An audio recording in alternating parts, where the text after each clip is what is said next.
Father was an ordinary man.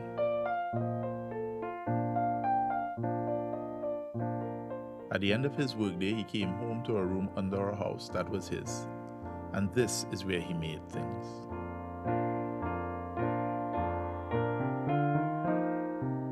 From the time Daddy was young, he dreamt of becoming a soldier in the army. At 18, Daddy became a company sergeant major in the cadets, and he felt like a god. At last, I was that important man, he wrote. I had just begun shaving and I had a mustache of reasonable size, blocked away with a razor to get the sergeant major effect.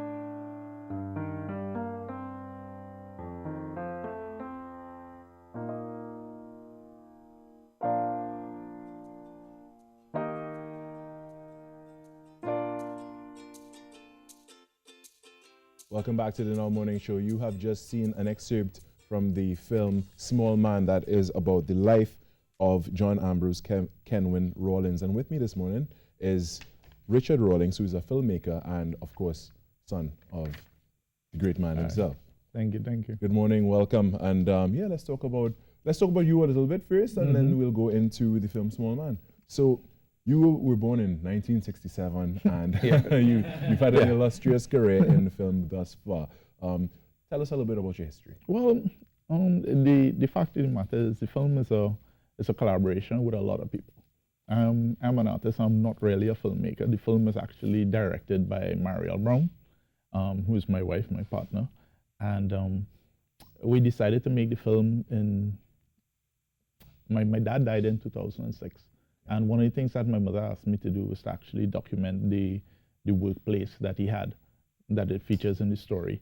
And I created a photo book from it, like a huge photo essay, just archiving everything that was there, and then decided it would make a pretty good film.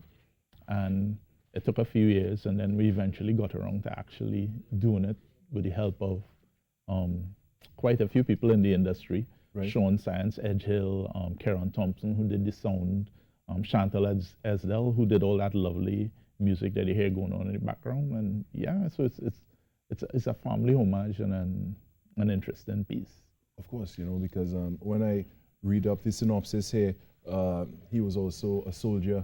So, what comes to mind is that the name of the movie, Tinker, Tailor, Soldier, Spy. No. That aside from being a soldier and, being a public servant in that regard, he also had his craft that he practiced. Yeah. And, so it was a huge part of his life, despite the name of the movie being Smallman. Yeah. But, I guess that would focus on the little pieces he would have created as well.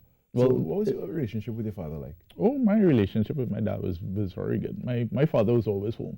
He was always there. He was always there with his family. He always had a book in his hand. From the time I knew him, he had a book in his hand, right? Or he was making something. Right. And he wasn't one for kicking ball on the corner, running a little snake here or there, going in a bar. That wasn't his thing. He was a family man. I was always home, so he was always there 24/7, and he just made things. He just really made things, and he had a love for the military.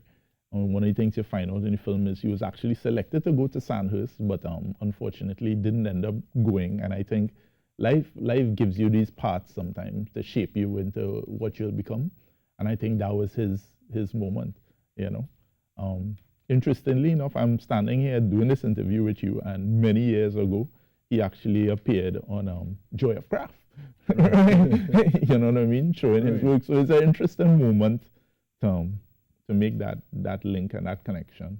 So I guess plenty Christmas presents were actually handmade by Yes, they were actually. Right, and there's so much value in that. Yeah, and he had lots of he had his grandchildren, but he had lots of, as they say, godchildren family. Yeah. So it was dolls' houses and toys and carts and everything like that. But he just wanted to always just keep busy and just make things.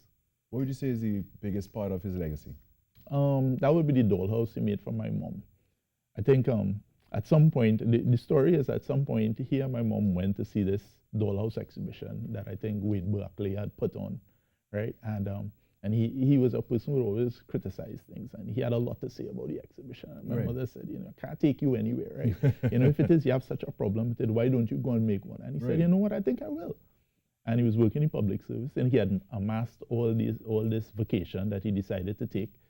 So he stayed home for an entire year, and he built this dollhouse, which features heavily in the film for my mom. And it's a 1940s style house, complete with everything, safe and ham and Coca-Cola bottles, bookcases, bicycle, carpenter's tools, everything. And where's that dollhouse now? That is my mom's in Chaguanas. So it's at your mom has it in Chaguanas. Yeah. Oh, that's amazing. Well, it is. Yeah, well, of course, yes. So is there any way for people to actually see it? I mean, maybe online, not to come down to the house, of course. But. I mean, other than the film, right, obviously, is something that we've been thinking about in terms of probably an exhibition of his works at some point. But, I mean, once you get in contact with my mom, she'd be happy to show you the house. I'm sure because it's the really thing that he was of. always, it was the thing that we've always had people coming and visiting and seeing his work, and, Do you have any craft skills yourself? Well, not in his vein. Right. Right. I paint, I draw, I do different things. Well, the creativity runs in the family. It runs in the family, but I never had the patience to sit down and make things the way he does. I never had that patience at all. That's a special skill that he alone has. Right. Yeah, definitely. If it's one thing you want people to take away from that film, what would it be? My father had a way that he said that he was a small man. And that's where it came from, right? He was a small man. You didn't have to take him on.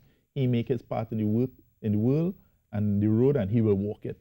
And I think that's the important thing that you always have to remind yourself of. You have to do the things that you want to do, and you have to try to do the things really well, because ultimately it's the thing that is going to give you the most enjoyment in life, rather than sitting back and deciding that I could have, I should have, or I would have if I had the opportunity. The ifs and the maybes. The ifs and the maybes. Yeah, and yeah, that's definitely there's definitely a good message to take away from that. Do your part, do what you want to do, and because you only have one life to live. Yeah, live it. Exactly. I want to thank you. With that, I want to thank you for joining us this morning, Richard Rawlings, filmmaker, creative, and for sharing that story about your father. And that airs tonight on TTT. That's Wednesday 24th at 8 p.m. So we're looking forward to seeing that film. Okay. All right. Thanks Thank so you. much.